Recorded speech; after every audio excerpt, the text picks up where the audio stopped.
అందరికీ నమస్కారం. Welcome to Swadharma education. Next coming జనవరిలో జేఈ మెయిన్స్ అటెంప్ట్ 1 ఎగ్జామ్ ఉన్న విషయం అందరికీ తెలిసిందే. దీనికోసం అందరూ జేఈ మెయిన్స్ ఆస్పిరెంట్, ముఖ్యంగా సెకండ్ ఇయర్ వాళ్ళు, అలానే లాంగ్ టర్మ్ చేసేవాళ్ళు చాలామంది కష్టపడి ఇన్ని రోజులు చదివిన సిలబస్ అంతా కూడా రివిజన్ స్టార్ట్ చేస్తుంటారు. ఎంత ప్రిపేర్ అయినప్పటికీ, ఎంత రివిజన్లో బాగా పర్ఫామ్ చేసినప్పటికీ ఇన్ని సంవత్సరాలు, కొంతమందికి 2 ఇయర్స్, లాంగ్ టర్మ్ చేసే వాళ్ళకైతే 3 ఇయర్స్ నుంచి కూడా ఇన్ని ఎగ్జామ్స్ అటెంప్ట్స్ ఇచ్చినప్పటికీ వాళ్ళకంటూ ఒక యావరేజ్ స్కోర్, వాళ్ళకంటూ టోటల్ మార్క్స్లో ఎన్ని మార్క్స్ వస్తున్నాయన్న ఒక క్లారిటీ మాత్రం తప్పకుండా వచ్చి ఉంటుంది. అట్లీస్ట్ స్టూడెంట్స్కైనా ఎంతో కొంత వాళ్ళ స్కోర్ ఎంత రాబోతుంది అన్న క్లారిటీ అయితే తప్పకుండా వచ్చి ఉంటుంది. పేరెంట్స్ కానీ స్టూడెంట్స్ కానీ ఒక కుతూహలం ఏముంటుందంటే, ఈ స్కోర్కి ఏ కాలేజ్ వచ్చే అవకాశం ఉంటుందని ఒకటి, దానితో పాటు దానికంటే ముఖ్యంగా ఈ స్కోర్కి ఎంత ర్యాంక్ వస్తుంది, ఎంత పర్సంటేజ్ వస్తుందా అనే కుతూహలం చాలా ఉంటుంది. అయితే కొంతమంది టార్గెట్ 99%, 95% ఆర్ వాళ్ళకి డిఫరెంట్ టార్గెట్ ఉండొచ్చు. దానికోసం ఎన్ని మార్క్స్ రావాలి, ఎందుకంటే ప్రీవియస్ ఇయర్ అనాలిసిస్ చూస్తే every year 13-14 lakh members student రాస్తున్నారు. అండ్ కొద్దిగా పెరుగుతూ వస్తున్నారు అటెంప్ట్ చేసే పర్సన్స్ కూడా. సో ఇలా ఇంత కాంపిటీషన్లో, ఇంత తక్కువ సీట్స్లో ఎంత ర్యాంక్ రావాలనే ప్రిడిక్షన్ కూడా వాళ్ళు సెల్ఫ్ అనలైజ్ చేసుకుంటారు. ఈ వీడియోలో మనం ఎంత మార్క్స్ వస్తే ఎంత పర్సంటేజ్ వస్తుంది, అసలు పర్సంటేజ్ అంటే ఏంటి, ఎంత పర్సంటేజ్కి ఎంత ర్యాంక్ వచ్చే అవకాశం ఉంది, వీటిపైన డిస్కస్ చేద్దాము. సో వీడియోలోకి వెళ్ళే ముందు మీకు free career guidance on schools కానీ, ఇంజనీరింగ్ కానీ, ఇంటర్మీడియట్ కోసం వెంటనే స్క్రీన్ పైన ఉన్న నంబర్కి కాల్ చేయండి. అలానే మీకు కనుక ఇంజనీరింగ్లో అడ్మిషన్ రాకపోయినట్టయితే డైరెక్ట్ అడ్మిషన్ కోసం మా సైడ్ నుంచి సహకారం కూడా చేయడం జరుగుతుంది. సో కాబట్టి వెంటనే స్క్రీన్ పైన ఉన్న నంబర్కి కాల్ చేయండి. డిస్క్రిప్షన్లో వాట్సాప్ గ్రూప్ లింక్ ఉంటుంది, జాయిన్ అవ్వండి. డైలీ మేము కండక్ట్ చేసే జూమ్ సెషన్స్ని మీరు అటెండ్ అవ్వడం వల్ల మీ డౌట్స్ క్లారిఫై చేసుకోవచ్చు. సో టాపిక్లోకి వెళ్ళినట్టయితే, పర్సంటేజ్ అంటే ఏంటి? బేస్డ్ ఆన్ స్కోర్ మనకి రీసెంట్ టైమ్స్లో చాలా వరకు పర్సంటేజ్ అని వింటున్నాం. అసలు ఈ పర్సంటేజ్ అంటే కాన్సెప్ట్ ఏంటి? సపోజ్ ఒక స్టూడెంట్కి 99% వచ్చింది అంటే దాని అర్థం ఏంటంటే, ఆ student 99% of the students who are attempted, అంటే ఎవరైతే ఎగ్జామ్ రాసిన వాళ్ళు ఉంటారు కదా, వాళ్ళలో 99% స్టూడెంట్స్ కంటే కూడా ముందున్నాడని అర్థం. సో అతనికి 99% వస్తుంది. ఇఫ్ సపోజ్ 95% ఒక పర్సన్కి వచ్చింది అనుకోండి, ఆ స్టూడెంట్ 95% ఆఫ్ ది స్టూడెంట్స్ కంటే కూడా ముందున్నాడని అర్థం. సో ఇలా ఆ పర్సంటేజ్ అంటే అంతమంది స్టూడెంట్స్ ముందట ఉన్నాడని అర్థం. సో ఈ పర్సంటేజ్ క్యాల్కులేషన్ ఎందుకు చేస్తారు అంటే, సపోజ్ ఒకరోజు మార్నింగ్ ఎగ్జామ్, ఆఫ్టర్నూన్ ఎగ్జామ్ అయిందనుకోండి. సో మార్నింగ్ టైంలో అయిన సెషన్లో కొన్ని క్వశ్చన్స్ ఈజీగా రావచ్చు, కొన్ని క్వశ్చన్స్ టఫ్గా రావచ్చు. ఒక సబ్జెక్ట్ టఫ్ రావచ్చు, ఒక సబ్జెక్ట్ ఈజీ రావచ్చు. అలానే ఆఫ్టర్నూన్ వేరేలా ఉండొచ్చు, ఆర్ నెక్స్ట్ డే వేరేలా ఉండొచ్చు. సో ఇలా ఒక్కొక్క రోజు ఒక్కొక్క ప్యాటర్న్లో, ఒక్కొక్క సెట్లో ఒకటి ఎగ్జామ్ టఫ్ ఉండొచ్చు, ఒక సబ్జెక్ట్ టఫ్ ఉండొచ్చు, కొన్ని క్వశ్చన్స్ హార్డ్ ఉండొచ్చు.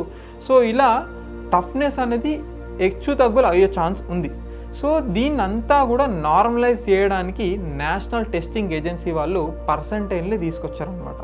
సో ఇక్కడ ఏమవుతుందంటే, ఒకవేళ ఎగ్జామ్ ఈజీ ఉందనుకోండి, ఆబ్వియస్గా స్కోర్ ఎక్కువ వస్తుంది. మరి అదేవిధంగా ఎగ్జామ్ టఫ్ ఉందనుకోండి, స్కోర్ తక్కువ ఉంటుంది. మరి వీళ్ళిద్దరికీ అన్యాయం అవ్వకుండా సో ఏం చేస్తున్నారంటే, తక్కువ టఫ్నెస్ ఉన్న ఎగ్జామ్లో స్కోర్ మంచిగా వచ్చినప్పటికీ మీ యాక్చువల్ స్కోర్ తక్కువ ఉంటుంది.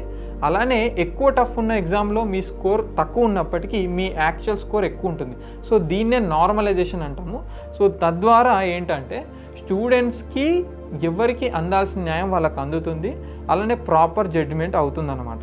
సో దీనికోసం ఈ నార్మలైజేషన్తో పాటు పర్సంటేజ్ కాన్సెప్ట్ కూడా ఇంట్రడ్యూస్ చేయడం జరిగింది. సో బేస్డ్ ఆన్ పర్సంటేజ్ మనకి ర్యాంకింగ్ ఇవ్వడం జరుగుతుంది. సో ప్రీవియస్ ఇయర్ డేటా ప్రకారం, స్కోర్స్ ప్రకారం నెక్స్ట్ ఇయర్ ఎలా ఉండబోతుంది, ఎంత స్కోర్కి ఎంత పర్సంటేజ్ వస్తుంది, ఎంత పర్సంటేజ్కి ఎంత ర్యాంక్ వచ్చే అవకాశం ఉంది కూడా మీరు చూడొచ్చు.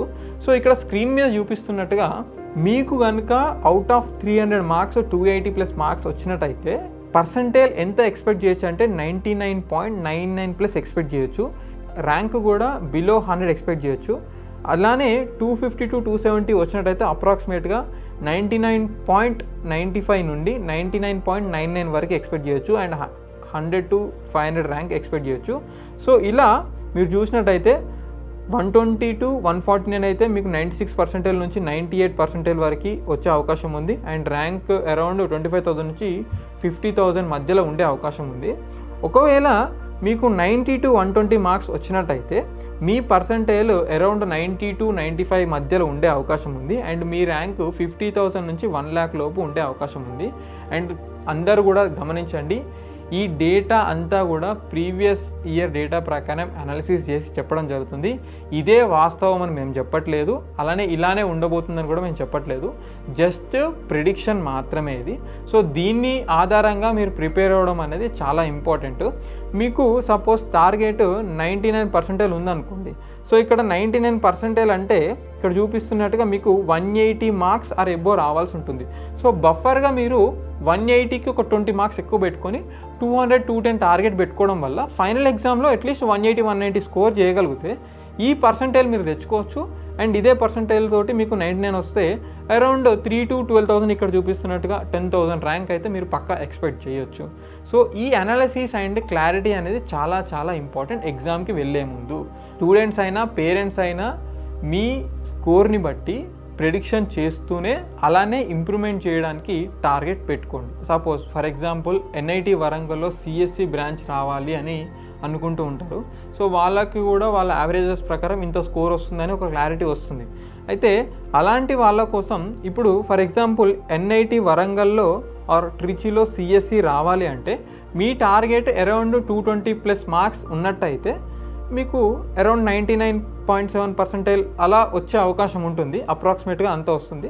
సో తద్వారా మీకు CSEలో సీట్ వచ్చే అవకాశం ఉంటుంది. సో ఈ కైండ్ ఆఫ్ అనాలిసిస్ కూడా చాలా ఇంపార్టెంట్. ఎందుకంటే మీరు హై ఎక్స్పెక్టేషన్స్ పెట్టుకొని తర్వాత ఎగ్జామ్ రాసినాక స్కోర్ రాకపోతే చాలా బాధపడుతుంది. ఇన్ని సంవత్సరాల ప్రిపరేషన్కి మీకు సాటిస్ఫాక్షన్ ఉండదు. ఈవెన్ దో ఎగ్జామ్ అనేది మీ యొక్క వర్త్ ప్రూవ్ చేసినప్పటికీ మేబీ మీకు సమ్ ఫ్యాక్టర్స్ వల్ల మీ స్కోర్ సరిగ్గా మీరు పర్ఫామ్ చేయకపోయినప్పటికీ ఎగ్జామ్ అనేది మీ యొక్క ఎవాల్యుయేషన్ యొక్క రిజల్ట్ అని చెప్పొచ్చు. సో దాంట్లో మీ స్కోర్ తక్కువ రావచ్చు, ఎక్కువ రావచ్చు. మీరు అంతే వర్తా కాదా అనేది పక్కన పెడితే మీ ఎక్స్పెక్టేషన్స్కి తగ్గట్టు స్కోర్ రాకపోయినా ర్యాంక్ రాకపోయినా మీరు తప్పకుండా ఫీల్ అవ్వాల్సిన అవసరం లేదు. ఎందుకంటే exam is not a life, okay, అది పార్ట్ ఆఫ్ లైఫ్. అలా అని చెప్పేసి మిమ్మల్ని మీరు తక్కువ అంచనా వేసుకొని ఎగ్జామ్ సరిగా పర్ఫామ్ చేయకపోయే అవకాశం కూడా ఉంది. అండ్ మీ స్కోర్ ఎక్స్పెక్టెడ్ కంటే ఎక్కువ ఉందనుకోండి, డెఫినెట్గా హ్యాపీ ఉంటుంది. సో ఈ అనాలిసిస్ అనేది చాలా ఇంపార్టెంట్. ఈ క్లారిటీతో ఉండడం వల్ల ఎగ్జామ్లో కూడా మీరు కాన్ఫిడెంట్గా రాయగలుగుతారు అండ్ క్లియర్ విజన్ ఉంటుంది. ఇప్పుడు సపోజ్ నాకు 300కి 200 మార్క్స్ రావాలనుకోండి, అంటే 2/3 of the total marks. So 200 marks నా టార్గెట్ అయినట్టయితే నేను దీనికి ఎన్ని క్వశ్చన్స్ అటెంప్ట్ చేయాలి, ఎన్ని కరెక్ట్గా అటెంప్ట్ చేయాలి, ఇది మ్యాటర్స్. ఎన్ని కరెక్ట్గా అటెంప్ట్ చేయాలి, దీంట్లో ఎన్ని రాంగ్ అయ్యే ఛాన్స్ ఉంది. ఎందుకంటే నేను ఆల్రెడీ 2 years నుంచి ప్రాక్టీస్ చేస్తున్నా కాబట్టి ఆ అనాలిసిస్ తోటి ఈ 200 స్కోర్ ఎలా టార్గెట్ పెట్టుకోవాలి. సో ఈ కైండ్ ఆఫ్ అనాలిసిస్ కూడా మీకు చాలా చాలా ఇంపార్టెంట్. సో ఇలాంటి థింగ్స్ పైన కూడా మీరు వర్క్ చేసి మంచిగా ప్రిపేర్ అవ్వడం వల్ల మీకు ఎగ్జామ్లో పర్ఫార్మెన్స్ చాలా బాగుండే అవకాశం ఉంది.